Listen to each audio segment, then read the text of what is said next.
O quadro negro ao lado da escrivaninha estava coberto de números e símbolos, traços de uma mente que buscava refúgio onde poucos ousavam se perder.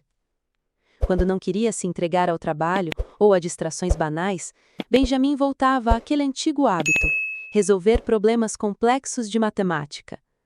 Ali, no silêncio do escritório, os números pareciam oferecer a ele uma ordem que o coração insistia em negar. A porta se abriu devagar. A governanta interrompeu a concentração dele. Alteza, o senhor tem uma visita. Benjamin não desviou os olhos da equação. Pegou o apagador, apagou 2 linhas e perguntou, quase sem emoção: Visita? Estava marcada? Não, senhor. É a senhorita Eliana Vilas Boas. O nome soou como uma lembrança antiga. Ele voltou o olhar para o quadro negro, apagou mais um detalhe e só então respirou fundo. Traga até aqui. Poucos instantes depois, Eliana surgiu pela porta. Era a mesma de sempre. Os cabelos loiros impecáveis, os olhos verdes que pareciam carregar tanto orgulho quanto doçura, o sorriso calculado. A governanta se retirou discretamente e os dois ficaram a sós. Benjamin foi ao encontro dela. O sorriso que ofereceu era caloroso, mas o gesto que o acompanhou, a mão estendida, rígida e distante, deixou claro o limite. Ela tentou disfarçar o incômodo. Fazia 3 anos que não se viam e a frieza do cumprimento lhe pareceu injusta diante de tudo que haviam compartilhado. Ainda assim, não se arrependeu de ter vindo. Sei que está sempre ocupado, disse ela, observando o quadro repleto de cálculos. Mas arrisquei vir sem convite. Pelo que vejo, consegui pegá-lo em um raro momento de distração. Exatamente, respondeu ele com simplicidade. Espero não estar sendo inconveniente. Ele sorriu de lado. Entre nós não há formalidades, você sabe disso, e já que está de volta é porque terminou seus estudos. Isso significa que sempre que eu estiver analisando uma pintura perto de você, terei de ficar calado. E quando foi que você não esteve calado? Ela retrucou, divertida. Eliana caminhou até a escrivaninha, os olhos vagando pelos números e lembranças. Impressionante, você não mudou. Isso me trouxe uma nostalgia inesperada. Benjamin percebeu um erro em sua conta e, sem cerimônia, tomou novamente o giz. Só um instante. É por isso que não estava dando certo. Fique à vontade, disse ela, sorrindo. Mesmo que seja um erro, conseguir identificá-lo no início ainda é uma coisa boa. Lembro que você disse algo assim uma vez. Ele apenas murmurou absorto. Acho que disse mesmo. Enquanto ele se perdia nos números, Eliana deixou o olhar correr pela mesa. Foi então que viu a fotografia.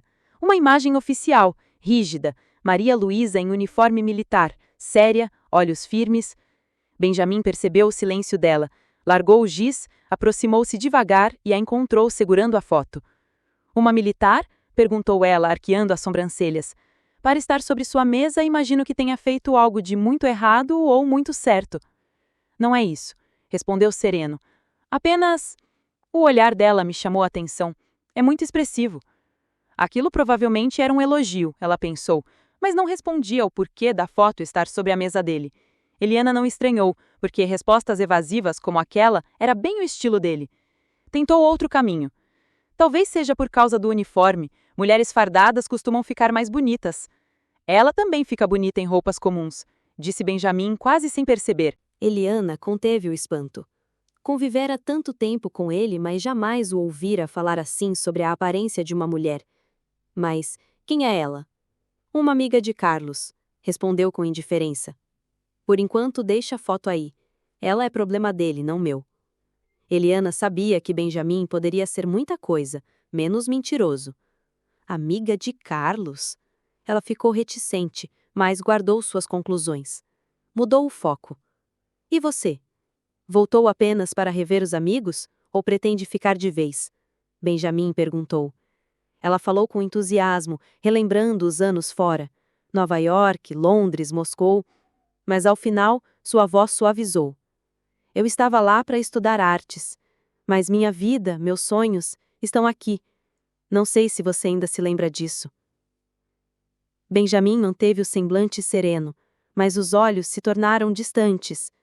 Tocou de leve o ombro dela e disse: Eu sempre a alertei sobre os riscos de perseguir um sonho que depende de outra pessoa para se realizar.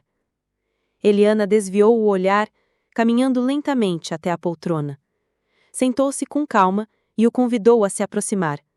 Quando ele se acomodou ao seu lado, ela falou sem encará-lo, como se estivesse conversando com as próprias lembranças. A primeira vez que ouvi isso foi há 9 anos. Nunca esqueci. Aquele dia marcou nossa relação, antes e depois de Alessandra. As palavras pairaram no ar, carregadas de uma sinceridade que doía. Eliana sempre soubera que seu amor por ele era unilateral, mas, de certa forma, sempre acreditou receber algo em troca. Depois de Alessandra, porém, tudo mudara. O tempo passou, continuou ela, a voz quase um sussurro, e eu amadureci. Percebi que todas as minhas tentativas de ganhar seu coração só o afastavam ainda mais.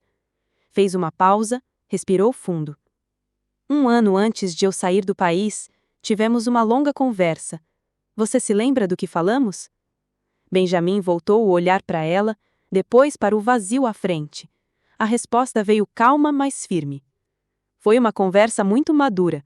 É claro que me lembro. De todas as mulheres apontadas como possíveis esposas para o herdeiro, Eliana era, sem dúvida, a que melhor se ajustava ao molde que a corte desejava. Educada, culta, com gostos que pareciam conversar com os dele, a linguagem das artes, o silêncio confortável diante de um quadro, a paciência para ouvir mais do que falar, ela representava a segurança que a realeza valorizava. A família Vilas Boas era tradicional. Dezenas de jantares e recepções tinham estreitado, ao longo de gerações, os laços entre eles e a família real. Era natural, portanto, que seus destinos se cruzassem muitas vezes. Mas o primeiro lampejo diferente no olhar de Eliana ocorrera cedo, muito cedo, por volta dos 12 anos. Com o tempo, a admiração cresceu. Virou paixão em silêncio e permaneceu guardada. Ele, por sua parte, acostumara-se a vê-la como se vê uma obra de estimação, preciosa, respeitável, inatacável. Ele era feito para o dever, ela para a distinção. Entre os dois, havia sempre uma cortina de educação que impedira qualquer entrega completa. Talvez já se esqueça de detalhes, disse Eliana, retomando um fio antigo com a calma de quem revisita um passado que não quer reabrir. Mas não me custa lembrar. Eu o amei muito. E não começou com aquele nosso primeiro beijo em minha festa de 17 anos. Foi antes, bem antes. Benjamin ouviu e sorriu, não por alegria, mas por costume. Ele conhecia bem aquela confissão, conhecia inclusive a outra face da moeda, a sua indiferença. Lembro, respondeu ele contido. Lembro, sobretudo, de você ter dito que havia superado o fim daquela relação. A palavra nossa era algo que ele raramente pronunciava. Para ele, e isso Eliana sabia, aquilo entre eles sempre tivera a naturalidade das coisas que acontecem por osmose, sem rótulos. O daquela relação que ele mencionou soou, aos ouvidos dela, como uma confirmação amarga de que nunca fora algo pleno para ele. Eliana não deixou transparecer sentimento, havia amadurecido. Via o mundo com olhos menos vazados por esperança de recíproca. Ainda assim, sua voz carregava uma honestidade quase austera. Superei, disse ela. Por isso me permiti fazer coisas por mim mesma. Estudar fora, que era algo que almejava, mas que tinha medo de fazer porque a qualquer momento a rainha poderia determinar seu casamento, foi uma dessas coisas. Também conheci e me envolvi com outros homens, conheci grupos de pessoas diferentes. Ele inclinou a cabeça e por um instante houve no gesto um misto de simpatia.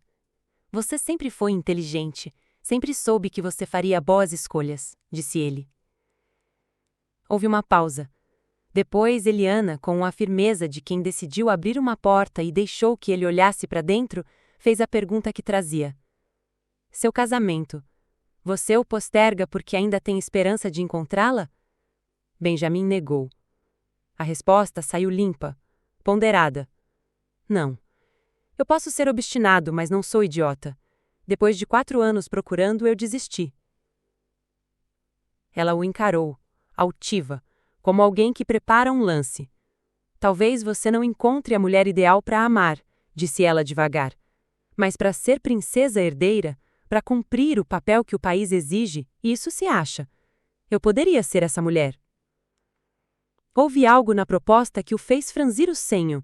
Não porque a ideia fosse absurda, Eliana era mais que qualificada para carregar qualquer título real, mas porque ele nunca, nem mesmo antes de conhecer Alessandra, pensou em Eliana como esposa.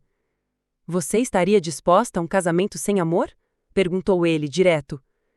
Eliana deixou cair os olhos por um segundo, e quando falou, sua voz não tremia. Não se trata apenas de um título.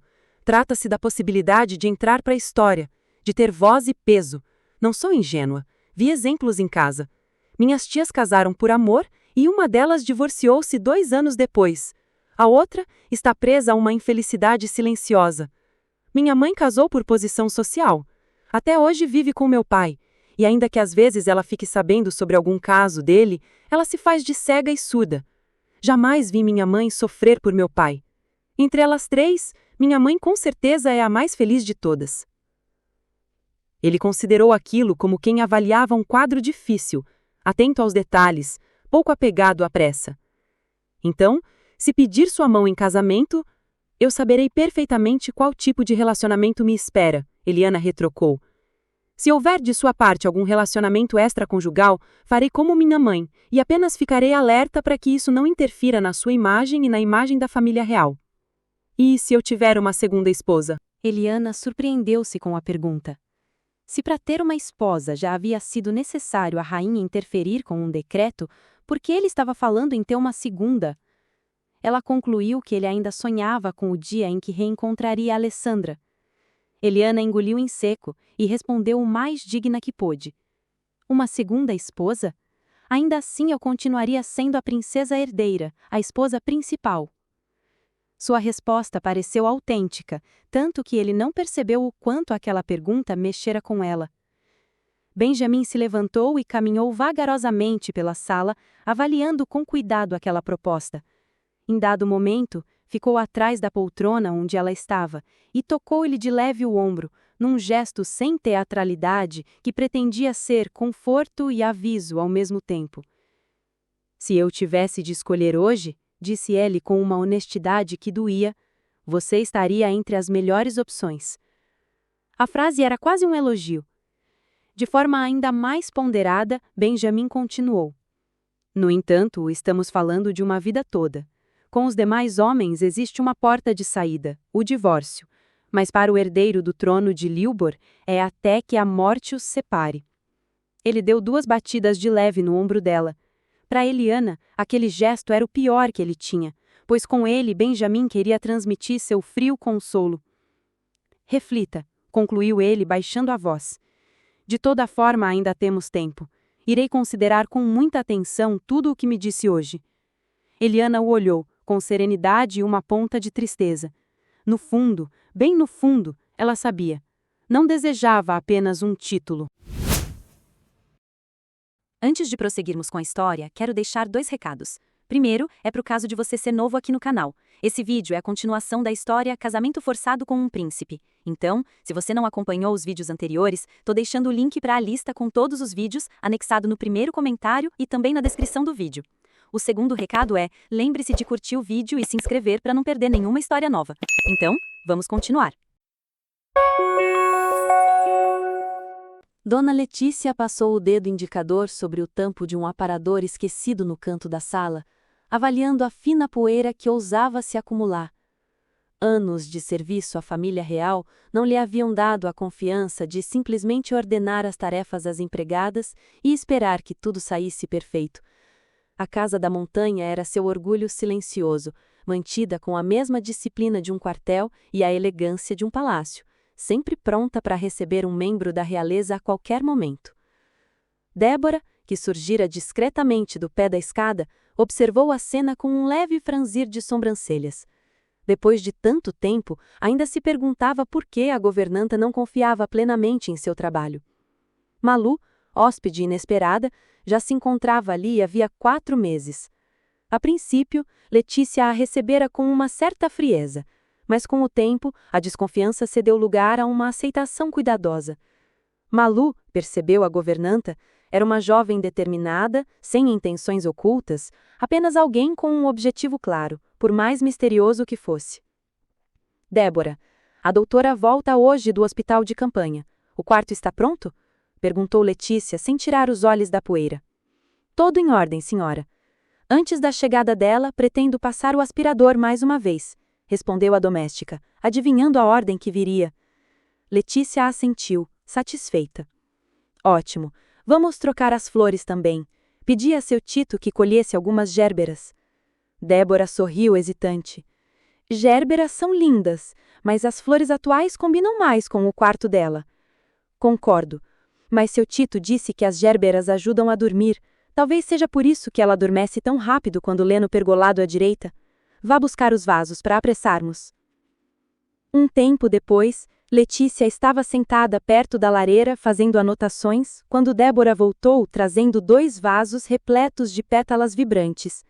Em vez de ir direto para o quarto de Malu, aproximou-se para exibir as flores. Seu Tito não estava, então eu mesma as colhi. O que acha? Estão perfeitas, respondeu Letícia sem disfarçar um leve orgulho. Foi então que um som distante, quase esquecido, fez as duas se entreolharem. É um helicóptero? Exclamou Débora, correndo para a janela. Colocou os vasos sobre uma mesa lateral e tentou espiar o céu encoberto. Quem será? Não vai descobrir daí. Vá lá fora, depressa, ordenou a governanta, já com o coração acelerado. Poucos minutos depois, Débora voltou ofegante, os olhos arregalados, dizendo: O príncipe herdeiro acaba de chegar. Letícia levou alguns segundos para processar a notícia. Era a primeira vez que Benjamin surgia ali sem aviso, especialmente depois de tantos anos. A Alteza? Letícia inclinou-se, surpresa. Não fomos informados da sua visita. Peço desculpas se algo não estiver à altura. Não se preocupe, respondeu Benjamin com serenidade, os olhos de um azul frio refletindo a luz do entardecer. Desta vez não vim para descansar, mas a trabalho. Não terei tempo para reparar em nada. Ele falava pouco, mas com uma natural autoridade que dispensava explicações. Lavou o rosto, trocou de roupa e, antes que Letícia pudesse oferecer algo mais, saiu para uma série de reuniões. A tarde foi longa e exaustiva. Quando retornou, já à noite, cerrada, Benjamin ainda não havia terminado. No escritório, reuniu-se com André e sua secretária, Suzy, mergulhando em dados e relatórios como se o mundo dependesse daquelas cifras. Só às 7h30 se permitiu uma pausa para o jantar. Dona Letícia, disse, a voz firme, porém gentil, depois traga Dona Susana, quero agradecer e dizer que senti falta da sua comida. Suzy e André conversavam baixo, tentando aliviar o peso da seriedade que Benjamin levava para a mesa, mas ele só falava o essencial. Antes de retornar ao escritório, olhou para a secretária. Não basta analisar apenas o último ano. Quando terminarmos, quero que verifique os dados dos últimos 3. Após o jantar, Benjamin subiu para o andar de cima. No topo da escada deteve-se, fitando o corredor à direita. Lembrava-se de que a governanta costumava acomodar hóspedes ali. Talvez ela estivesse descansando, ou ainda não tenha chegado do trabalho, pensou, mas não deu importância e seguiu para o próprio quarto. Enquanto isso, a quilômetros dali, Malu se acomodava no carro de Edgar, intrigada. Ele havia mencionado uma surpresa, mas nada a preparara para a mensagem que receberia. O príncipe herdeiro? Murmurou atônita. No dia anterior, Carlos lhe garantira que quem viria seria apenas um funcionário do gabinete. Ansiosa, pegou o celular no fundo da bolsa, surpresa ao encontrar 2 chamadas perdidas de Carlos. Abriu o aplicativo de mensagens. Carlos havia lhe enviado um texto curto, que revelava mais do que ela gostaria. A mensagem dizia: O herdeiro foi para Montiaces no lugar do coordenador de assuntos interiores. Soube apenas agora que ele decidiu ir de última hora. Não sei quanto tempo ficará. Para não assustá-la, Carlos achou melhor não dizer que Benjamin nunca fazia trabalho de campo a não ser que fosse mandado pela rainha, o que não havia sido o caso. E muito menos costumava tomar decisões daquele tipo de última hora. Aquela visita, inesperada e pessoal, acendia perguntas que nem mesmo Carlos ousara responder. Se tivesse lido a mensagem de Carlos mais cedo, Malu teria pedido para permanecer no hospital de campanha, assumindo a vaga de algum colega e evitando assim a estranha coincidência de dividir o mesmo teto com Benjamin. Mas, ao lembrar que ele estava ali para resolver a crise da fronteira, esse receio pareceu insignificante. Isso é ótimo, ela comentou, tentando soar natural. A corte fica muito distante daqui. Talvez por isso estejam surgindo tantos problemas. Edgar, você se importaria de me levar à cidade? Preciso comprar uma coisa. Não precisava de nada. Queria apenas uma desculpa para se manter longe da casa pelo maior tempo possível. Já passava das 8 da noite, e Edgar estranhou o pedido. Da casa até a cidade eram, no mínimo, 30 minutos de estrada, e ao contrário das metrópoles, ali não era comum sair tarde. Já tá ficando tarde, doutora. Amanhã cedo eu mesmo posso ir buscar o que a senhora precisar. É urgente, coisa de mulher. Jamais pediria para você comprar, respondeu com firmeza, evitando o olhar dele. Edgar imaginou do que se tratava. Ligou o carro e seguiu em silêncio pela estrada escura. Pararam em uma farmácia quase deserta, perto do centro. Malu entrou e, enquanto ele a esperava, enrolou o quanto pôde, tentando fazer o tempo correr, mas percebeu que aquilo não seria suficiente para garantir que, ao voltar, Benjamin já estivesse recolhido. Ao retornar para o carro, improvisou. Estou com uma fome terrível. Será que a gente poderia jantar em algum lugar? Edgar hesitou, mas acabou cedendo. Malu alcançou seu objetivo. Quando voltaram para casa, já passava das 10. Dona Letícia aguardava na entrada, um tanto ansiosa. Malu sorriu, disfarçando o nervosismo. Edgar, gostaria de saber se posso sair com um dos carros amanhã. Tenho algumas coisas a fazer durante todo o dia, mas acho que você precisa ficar na casa e ajudar com o que Dona Letícia precisar em relação ao príncipe. A governanta olhou para o pedido com um interesse renovado.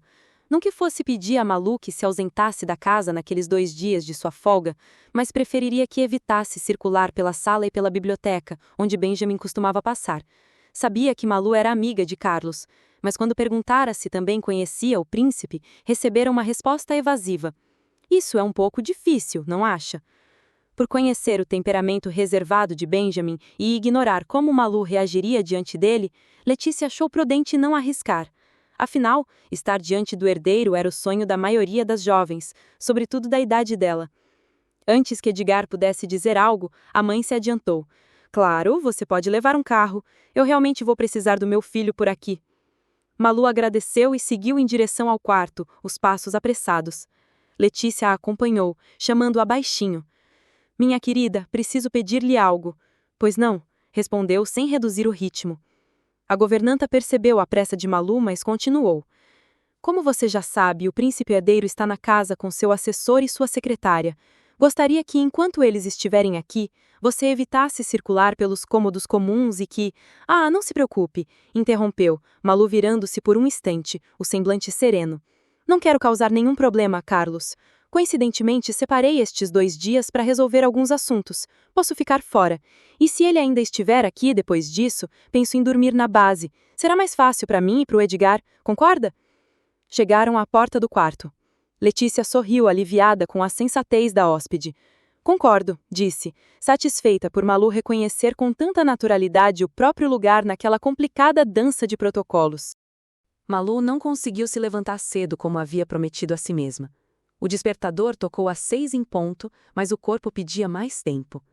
Enterrou o rosto no travesseiro e murmurou, ainda sonolenta, que não haveria como encontrar-se com o príncipe enquanto não saísse do seu quarto. Quando enfim se arrumou, já se aproximava das 9. Deslizou pelos corredores silenciosos até a cozinha, onde o aroma de café fresco a recebeu junto com o olhar curioso de Nani, a nova empregada. Então você aparece sempre que a casa recebe alguém da realeza? Perguntou Malu, enquanto servia a própria xícara. Não só eu, respondeu Nani, ajustando o avental. Costumam chamar mais 4 ou 5 pessoas. O príncipe herdeiro e sua comitiva precisam de um serviço impecável. Eu imagino. Malu sorriu, fingindo casualidade. E sabe onde ele está agora? Na sala de jantar. Mas, Nani inclinou-se um pouco em tom confidencial. Ainda que deseje muito conhecê-lo, eu não recomendo que a senhorita vá até lá. Interromper a refeição de um membro da família real não é apropriado, principalmente por algo simples. Malu escondeu a ponta de ironia no sorriso. Não se preocupe, só perguntei por curiosidade. Talvez mais tarde eu tenha a sorte de esbarrar nele. Quem sabe consigo até uma foto. Nani franziu o senho, séria. Ele não tira fotos assim, em particular. Às vezes abre exceções para crianças ou idosos, mas é raro. Ah, eu esqueci disso, Malu respondeu, fingindo concordar, embora nunca tivesse ouvido falar de tal regra. Terminou o café, Despediu-se e escapou pela porta dos fundos, o coração vibrando com a ideia de um dia de folga atípica. Independente como sempre, traçou o plano ali mesmo: conhecer Nancy, a cidade mais próxima, a apenas 2 horas de carro. Um lugar maior, repleto de cantos fotogênicos e histórias antigas, perfeito para se perder por um dia inteiro. Benjamin, por sua vez, também passara o dia fora. Voltou quando o entardecer já pintava o céu de tons alaranjados. Deu algumas instruções a Suzy e André e subiu para o quarto. Mas como no dia anterior, deteve-se no alto da escada. Os olhos demoraram-se no corredor à direita, como se buscassem algo, ou alguém, que ainda não aparecera. 1 hora mais tarde, desceu para a sala e acomodou-se numa poltrona. A luz suave do abajur caía sobre seus ombros enquanto ele revisava documentos no tablet. O silêncio quebrado apenas pelo deslizar da caneta digital. Dona Letícia aproximou-se com a calma de quem conhece cada canto daquela casa. Alteza, devo servir o jantar no horário habitual? Sim, por favor. Desde que adoeci, procuro manter ao menos as refeições em ordem. Benjamin ergueu os olhos, um leve sorriso no rosto. E, por favor, não se preocupe com a minha visita repentina. Percebi que a senhora se mantém alerta, mas está tudo perfeito. Na verdade, melhor do que da última vez em que estive aqui há 6 anos. Suas palavras são muito gentis, Alteza. Ela fez uma reverência discreta e começou a se afastar. Dona Letícia? Ele a chamou, a voz grave. Ela parou. Ainda não conhecia a amiga de Carlos. A doutora... Ela começou a frase, mas não conseguiu terminar, pois Edgar entrou na sala, cortando o instante com passos firmes. O jovem fez uma reverência respeitosa antes de dizer: Alteza, mandou me chamar? Benjamin apenas inclinou a cabeça, o olhar fixo em Dona Letícia, esperando que ela continuasse. A governanta respirou fundo antes de prosseguir. Bem, ontem ela encerrou a escala no hospital de campanha, por isso hoje e amanhã está de folga, mas passou o dia fora resolvendo alguns assuntos pessoais. Hospital de campanha? Ele arqueou uma sobrancelha. Achei que estivesse lotada na base militar. Também, Alteza. Uma semana na base e outra no hospital de campanha. Entendo. Voltou-se para Edgar, a expressão atenta. Carlos disse que você ficou responsável por dirigir para ela. Sim, Alteza. Benjamin consultou o relógio de pulso, um movimento lento e calculado. A que horas pretende buscá-la? Já está bem tarde. Eram 7h05. Edgar pigarreou. Alteza, fiquei encarregado apenas de levá-la e buscá-la quando estivesse em serviço. Hoje ela saiu para tratar de assuntos pessoais, então pediu para usar o carro sozinha. Dona Letícia acrescentou. E eu considerei adequado, já que precisava dos serviços de Edgar aqui na casa. Benjamin assentiu, mas seu tom ganhou um peso que fez os dois se enrijecerem. Entendo. Mas da próxima vez que não puder acompanhá-la, Edgar, peça a um dos seguranças para ir. Seja por trabalho ou por lazer. Ela não deve mais sair sozinha a partir de amanhã. Fui claro? Sim, Alteza. Responderam quase em uníssono, surpresos pela firmeza de sua voz. Ele dispensou Edgar e voltou ao tablet enquanto a governanta foi terminar os preparativos do jantar. Pouco depois, o som distante de Dona Letícia repreendendo Débora ecoou pelo corredor. Por que os vasos do quarto da doutora ainda estão sobre aquela mesa? Perdão, senhora, vou levá-los agora mesmo, respondeu a jovem empregada. Benjamin percebeu o movimento sem levantar os olhos do aparelho. Notou, porém, que Débora atravessou a sala com os vasos, mas não subiu as escadas. Voltou ao trabalho, até vê-la retornar e parar junto à porta da biblioteca, como se nada tivesse acontecido. Ele apoiou o cotovelo no braço da poltrona, os dedos na têmpora, e chamou. Débora? Ela se aproximou com cautela. Pois não, Alteza. Para onde levou aqueles vasos? Para o quarto da doutora Malu. Doutora Malu? Sim, Alteza. O nome dela é Maria Luísa, médica militar. Faz 4 meses que... Eu sei, Débora. Ele a interrompeu com suavidade. Eu sei que há uma hóspede em nossa casa. Ele ficou em silêncio e pensativo por um tempo. Débora hesitou, mas finalmente disse: Posso ajudar em mais alguma coisa, Alteza? Só mais uma coisa. Se os vasos eram para o quarto dela, por que não subiu as escadas? A jovem engoliu em seco. O quarto dela? Gaguejou incerta. Dona Letícia, que ouvira a conversa, apressou-se a intervir. O quarto dela não fica lá em cima, Alteza. Benjamin franziu o senho. Ela tem algum problema em subir escadas? Não que eu saiba, respondeu Débora. A governanta respirou fundo antes de confessar, a voz baixa. Alteza, eu não sabia exatamente que tipo de hóspede ela era. Julguei pela classe social e... Benjamin manteve o olhar frio e enigmático, sustentando a cabeça entre os dedos. Dona Letícia sentiu o peso do silêncio. Por fim, ele falou sereno. Não se martirize, Dona Letícia. Apenas fiz uma pergunta. A tensão escapou dela como um suspiro. A mesa está pronta, Alteza. Podemos servir o jantar quando desejar. Ótimo. Avise Suzy e André, por favor. Quando Débora se retirou para chamar os dois, Benjamin se levantou, os ombros eretos, mas a voz agora mais branda. Dona Letícia, providencie hoje mesmo um quarto no andar de cima para a amiga de Carlos. A governanta ficou imóvel, surpresa e envergonhada. Ele não precisava dizer mais nada. O recado estava claro. Ela havia errado quanto a Malu. Não apenas pela escolha do quarto, mas quanto a Edgar não a deixar sair desacompanhada. Enquanto o príncipe se afastava, a governanta se perguntava quem afinal era a Maria Luísa. Fim da parte 13. Se você não assistiu os primeiros vídeos dessa história, estou deixando na descrição e no primeiro comentário o link para a playlist. Ah, e lembre-se de se inscrever para acompanhar a continuação dessa história e também de outras. Nós postamos vídeo novo 3 vezes na semana. E se você gostou, deixe o seu joinha. Nos encontramos no próximo vídeo. Até breve!